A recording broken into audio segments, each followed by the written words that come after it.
La historia está llena de ¿qué hubiera pasado si? ¿Qué hubiera pasado si los sajones hubieran triunfado en la batalla de Hastings o si Julio César no hubiera sido asesinado? ¿Qué hubiera pasado si la pistola de Gavrilo Princip se hubiera atascado en Sarajevo? Pero aquí hay otra para que la reflexiones.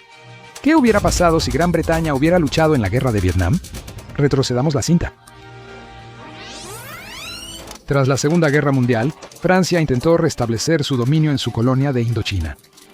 Eso no salió bien. Los movimientos independentistas vietnamitas, liderados por los comunistas bajo Ho Chi Minh, los enfrentaron hasta un punto muerto. En 1954, después de la aplastante derrota francesa en Dien Bien Phu, Vietnam se dividió en dos: norte comunista, sur capitalista.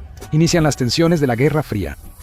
En nuestra línea de tiempo, Estados Unidos reemplazó gradualmente a los franceses, comenzando con asesores y luego con tropas en el terreno. Para 1965 era una guerra total. Durante 8 brutales años, Estados Unidos desplegó millones de tropas y lanzó millones de toneladas de bombas, hasta retirarse en 1973. Vietnam del Norte conquistó el sur en 1975. Pero ¿qué hubiera pasado si el Reino Unido hubiera tomado la delantera en lugar de los Estados Unidos? Establezcamos el escenario. El año es 1965. Estados Unidos se mantiene al margen. Pero en Downing Street, al otro lado del Atlántico, hay nerviosismo por la rápida expansión del comunismo en el sudeste asiático. El gobierno británico decide actuar, y la Union Jack ondea sobre otro campo de batalla extranjero. Curiosamente, existe un precedente histórico para esto. Entre 1948 y 1960, Gran Bretaña luchó con éxito contra los insurgentes durante la emergencia malaya. Ahí, las fuerzas británicas y de la Commonwealth combatieron al Ejército de Liberación Nacional Malayo, un grupo guerrillero comunista que empleaba tácticas de guerra distintas a las usadas posteriormente por Estados Unidos en Vietnam. En lugar de inundar la selva con napalm y mano de obra bruta, Gran Bretaña optó por la precisión, la inteligencia, las operaciones dirigidas y, crucialmente, los esfuerzos para ganarse a la población civil. Fue más un bisturí que un mazo. Primero comparemos la escala. Durante la Guerra de Vietnam, Estados Unidos desplegó alrededor de 2.7 millones de soldados. Gran Bretaña tiene una población y un ejército mucho menores. En el apogeo de la emergencia malaya, se desplegaron aproximadamente 40.000 soldados británicos y de la Commonwealth. El resto de las 450.000 fuertes fuerzas anticomunistas estaban compuestas por locales, policía y milicias indígenas. En este Vietnam alternativo, probablemente habría una coalición similar. Tropas británicas, australianas, neozelandesas y los leales gurkhas. Los rifles africanos del rey no aparecerían en la imagen, ya que fueron disueltos en los años 60. Aún así, incluso con el respaldo de la Commonwealth, las cifras no se acercarían al enorme compromiso de Estados Unidos. Y eso cambiaría todo. La estrategia estadounidense se centró mucho en el recuento de bajas. En una guerra sin frentes, el éxito se medía por la cantidad de enemigos asesinados. Eso llevó a una brutal guerra de desgaste, con intensos bombardeos aéreos y ataques de artillería que arrasaron tanto aldeas como selvas por igual. Los Estados Unidos lanzaron más bombas sobre Vietnam del Norte de las que habían lanzado sobre la Alemania nazi. En algunos casos, se enviaron escuadrones enteros de B-52 solo para eliminar una única posición de arma enemiga. ¿Impacto y pavor? Más bien impacto y cráter. Gran Bretaña no tendría tal poder de fuego ni ese enfoque. Según su experiencia en Malaya, los británicos probablemente habrían llevado a cabo una campaña contrainsurgente limitada. Esto implicaría enfocarse en inteligencia, relaciones comunitarias y ataques selectivos en vez de fuerza abrumadora. En Malaya, los británicos reasentaron audazmente a cientos de miles de aldeanos chinos étnicos. Estas comunidades, principal fuente de reclutas para los insurgentes comunistas, fueron trasladadas por los británicos a aldeas vigiladas con cercas de alambre de púas, torres de vigilancia y patrullas constantes. No fueron precisamente amables. Las familias fueron obligadas a abandonar sus hogares y posesiones, muchas de las cuales fueron quemadas para negarle suministros al enemigo.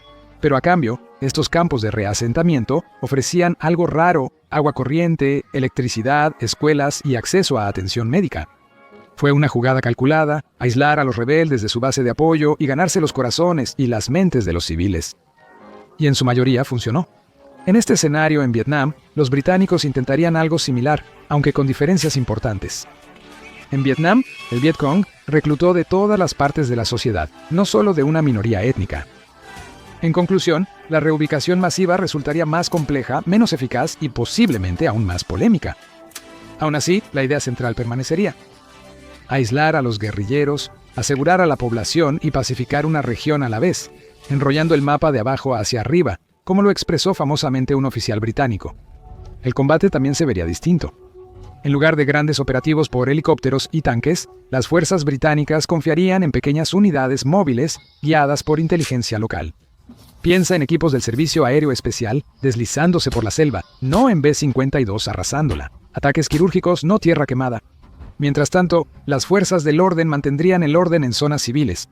La policía, alguaciles especiales y milicias locales se ocuparían de la seguridad diaria, permitiendo al ejército enfocarse en operaciones estratégicas. Esta división de responsabilidades, militar versus civil, era algo con lo que Estados Unidos había luchado. ¿Y qué hay de la mano de obra? Estados Unidos recurrió al reclutamiento de más de 2 millones de hombres, provocando protestas contra la guerra y trastornos culturales. Gran Bretaña también tuvo servicio nacional, pero finalizó en 1960. En este escenario, es poco probable que se hubiera restablecido, por lo que el esfuerzo de guerra dependería de voluntarios y tropas profesionales. La escasez de mano de obra restringiría la participación británica, pero también podría contener el disentimiento interno. No habría Woodstock, no se quemarían tarjetas de reclutamiento, no habría una contracultura en pleno auge, solo un descontento lento que podría hervir en el Parlamento e influir en las elecciones. ¿Acaso Gran Bretaña lo habría hecho mejor? Posiblemente. Militarmente, el enfoque británico podría haber llevado a menos atrocidades, menos destrucción y una población civil más estable. Políticamente, la guerra pudo ser menos explosiva en el país. Pero finalmente es difícil imaginar un resultado diferente. El Vietcong y el ejército de Vietnam del Norte no eran solo guerrilleros escondidos en la selva. Eran una fuerza muy comprometida apoyada por un Estado poderoso. Sin una guerra total y una escalada masiva, incluso las mejores tácticas de contrainsurgencia podrían no haberlos detenido. Al final, como los estadounidenses, los británicos podrían haber estado en una guerra donde las victorias tácticas valían poco y el enemigo solo debía esperar a que se agotaran. El primer ministro Harold Wilson, ante costos crecientes, mayor oposición y una economía estancada, se vería forzado a renunciar. Tal vez años antes, con menos titulares, pero el resultado sería el mismo. Saigón caería, el norte ganaría y el sur desaparecería. La guerra de Vietnam, luchada por Gran Bretaña, sería una guerra más corta y discreta, pero con el mismo desenlace. Menos napalm, menos ruido, mismo resultado. Esto es por supuesto todo hipotético, pero ahora es tu turno. ¿Cómo crees que los británicos habrían manejado la guerra de Vietnam? ¿Habrían mantenido la línea o se habrían retirado silenciosamente como todos los demás?